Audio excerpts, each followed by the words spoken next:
Hey, what is up you guys, and welcome to the AQW class spotlight. Today, we'll be talking about the Archfiend class.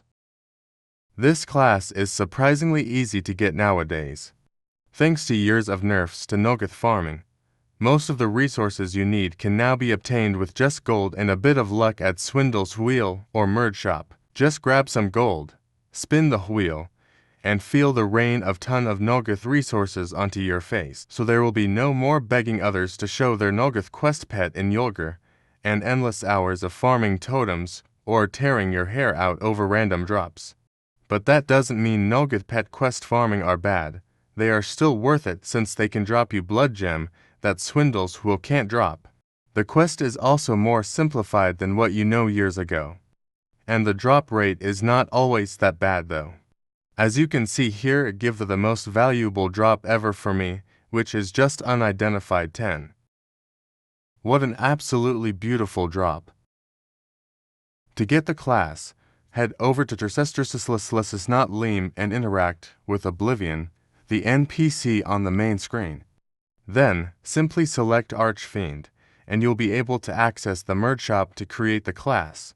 The Abyssal Contract can be obtained through the Archfiend quest.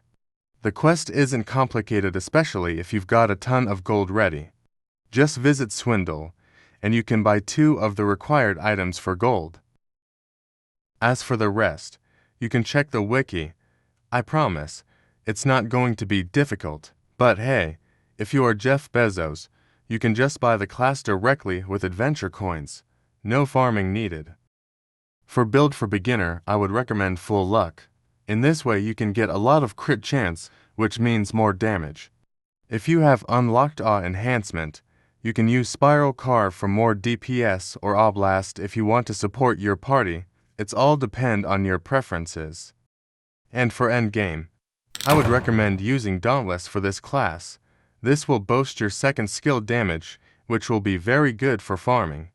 Other option would be Valiance enhancement, which will be a good option too when you don't have Dauntless yet. Since this class DPS skill mainly comes from second skill, this makes the Dauntless enhancement work exceptionally well.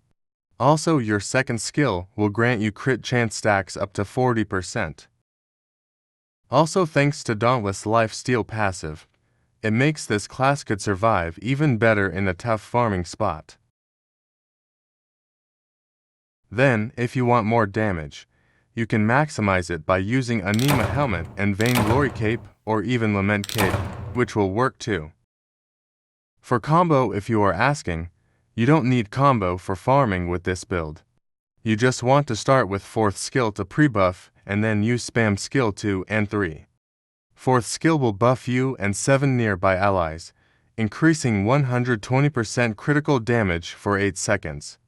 But you can't spam this skill. So, use this skill whenever it's available. See how Dauntless helps add an extra burst of damage to your skill too, making it incredibly powerful and efficient for farming. Skill 5 tends to be pretty pointless for farming scenarios.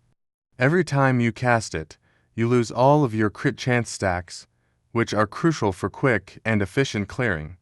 Even though it debuffs enemies to take increased damage, most targets will be dead before the effect even kicks in. Skill 5 works best in party scenarios, especially during tough battles against tanky mobs or bosses. Its impact becomes even more noticeable when coordinated with teammates. To use Skill 5 to its full potential, cast it when you have 7 stacks of Mark of Death, which you will gain by casting Skill 2. This causes the target to receive 70% increased incoming physical damage for 10 seconds. You can check your current stat count below your HP stats by enabling the UI aura. Once you've reached 7 stacks, it's highly recommended to cast 4th skill first to benefit from its healing effect, which scales based on your current stack count. 4th skill will heal you without consuming the stacks, whereas casting skill 5 directly will consume all your stacks immediately. For party or solo bossing combo, I would recommend to start with 4, and then you can follow the combo as written below. With this combo, your 4th and 5th skills will always be cast at their maximum potential. And that is all for today's Archfiend Spotlight video, guys. Thanks for watching. Have a good one.